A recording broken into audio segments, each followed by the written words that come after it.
have Jeff Tolcher, who's here to tell us that Reagan sold out to Gorbachev on this nuclear missile treaty. Wally,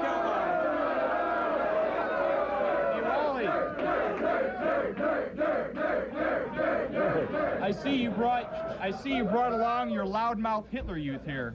Wait, don't criticize my audience, you nitwit. You're a bunch of morons, Wally. Santa Claus isn't a Hitler youth. My audience are made up of, do you hear what he called you? Hitler youth. That's right, that's what they are, Wally. Most of them came out of the welfare line, too, probably. You will never be anywhere near as American as my studio audience. I think we should ship these guys to the Persian Gulf. Hey, we're not talking to that.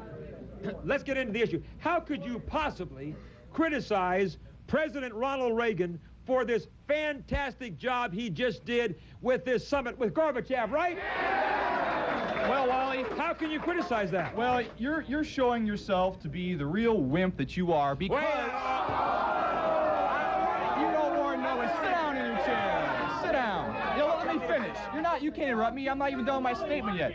Now, everybody that has watched Wally George over the last 5 years knows that Wally ardently sits on his TV show here and says he doesn't trust the Russians. Now, here you are, you little backstabber. You're going, hold on, wait, hold on. Here you are, you're changing, you're so hypocritical, Wally. Hold on. You're changing your mind. First you say we can't trust the Russians, now you're going along with wimpy Reagan and saying, and you're going along with the summit. That's hypocritical. Hold on, pal. Now just zipper your stupid lips right now. Now, I'll answer you. Ronald Reagan and certainly Wally George are two of the most biggest wimps I've ever seen in my life.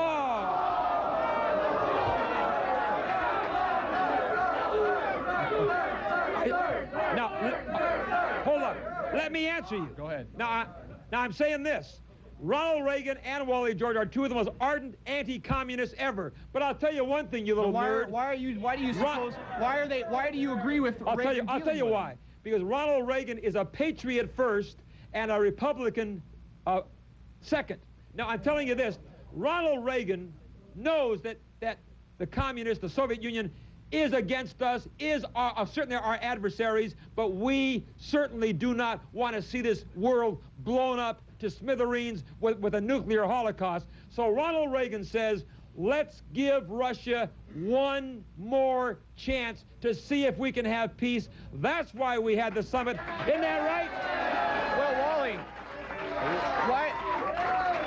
why do you think the Russians deserve one more chance? Even you said, and when Reagan first came into office, he said, we have tried 7 different peace treaties with the Russians, and the Russians have broken every one. What makes you so sure in your bright wisdom that they deserve one more chance? Those were all under other leaders, former leaders. Well, it's the same country. Doesn't make a difference. We have a new leader now in Mikhail Gorbachev. We haven't tested him yet. So Ronald Reagan is saying, what have we got to lose to try one more time, sign a treaty which is completely verifiable, and if they cheat, we'll know in 10 seconds, and then we'll get back to square one. Would you rather have him press the button right now? Is that what he wants? Well, you say we haven't tested him before, Wally. We have tested him. We have told him to get the troops out of Afghanistan, and he's saying now, he is not going to do a darn thing about it. He is saying right now to Reagan in this last summit that he is going to get out. It's all propaganda, Wally. Open your eyes. You're blind. You don't know what you're talking about. You're a stupid nitwit nerd is what you are. Open your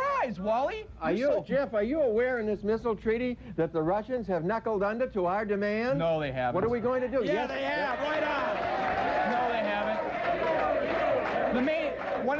One of the main objectives that we were trying to get out of the Soviets was, 1, to get their troops out of Afghanistan, and 2, to try to get their own release their own people in Russia. Oh, shut up.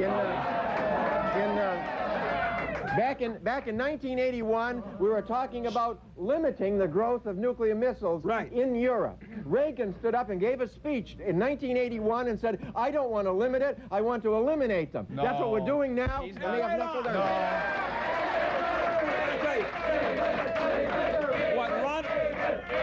What Ronald Reagan is doing, Dave was absolutely correct. Ronald Reagan hasn't backed down 1 inch, but Gorbachev has.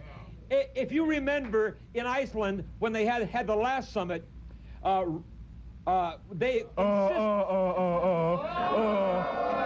Come on, Wally, spit it out, buddy. Cat got your tongue? Your minutes are really being numbered. I have news for you. Now, at the last summit, Gorbachev demanded that Ronald Reagan give up on Star Wars, SDI. What did Ronald Reagan do? He held firm and said, no way. Now, Gorbachev is back, and he's let Ronald Reagan keep SDI. Reagan hasn't backed down one bit, but Gorbachev has backed down. Okay, Wally, then tell me why that almost everybody in your conservative party is against this treaty. Everybody. Bruce Hershenson, the guy that's on Channel 7 here in the LA area, he came on last night and said he was against it. Then there was a guy that called Reagan a useful idiot, which is what he probably is. I'll tell you why. Because these people are really not... They're your own party, Wally. A half a dozen. You're blowing chunks to your whole Hold on, party, pal. Wally. You can't... Hey, we're not practicing partisan politics now. Well, you're so conservative. Why aren't you supporting your fellow Because conservatives? I am a real... Because you're a wimp, that's why. Hold on.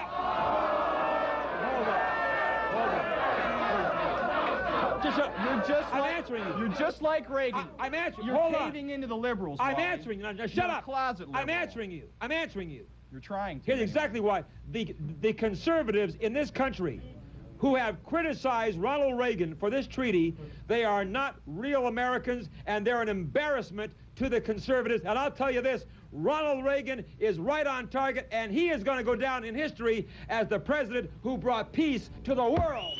As we continue with Jeff Tolcher, who says that Ronald Reagan is wrong. And you know what really bothers me is people like you, Tolcher, and critics of Ronald Reagan and the summit meeting are saying, why have a summit meeting? War with Russia is inevitable. Do you believe that? No, I don't believe that, but I think the only real reason that Ronald Reagan had this summit, he's trying to improve his image. First of all, he blew chunks in the Iran scandal. Second of all, shut up a second. Second of all, wait, second of all, Who are you talking about? I'm talking about Reagan. Second of all, he caved in on the budget. He finally gave in to the liberals on his budget. He had to rewrite 3 different ones. That's compromise, pal. That's compromise. Don't you understand? Compromise. You can't ever... This is all PR. Public you can't have everything you always want your way, you always idiot. see Reagan go, well, I don't know what I'm doing here. That's very good. That's very good, Jeff. Well, Wally, I'll tell you, I don't remember a darn thing. No, let me tell you something. You should practice. Do you know why? Thank you, David. Do you know why Gorbachev... Hold on. Hold on. David. Hold on.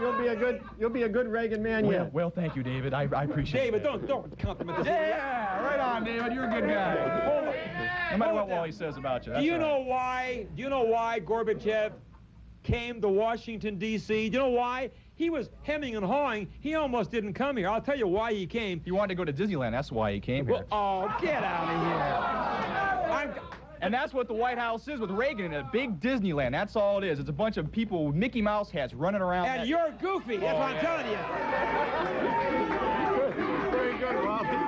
Now, hold on. I'm answering this. Gorbachev... Now, shut up, or I'm going to throw you out of here.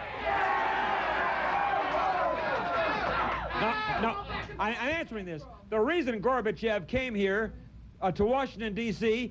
is because he knew he had to deal with Ronald Reagan. Gorbachev now has a new respect for Ronald Reagan. He knew Ronald Reagan would not cave in on Star Wars, SDI. He knew he couldn't manipulate him. He knew he couldn't push him around, so he came with hat in hand, begging to Washington, D.C. Oh, begging. Get out of here. Begging. Give me a break. Reagan proudly called up Gorbachev and said, well, Gorby, oh, will you come stop on that now. nonsense? That's enough. Okay. I have only one thing left. How much time we got, Chris? 30 seconds. Okay. Just let me say this. I'm sorry, guys, we won't have any time for questions, but I just want to tell you this. I have one thing to say, and one thing only. Ronald Reagan, during the summit, proved himself to be the courageous, moral leader that I always said he was, and because of Ronald Reagan, we can be proud again. Liberal. I'll be right back. He's a closet liberal.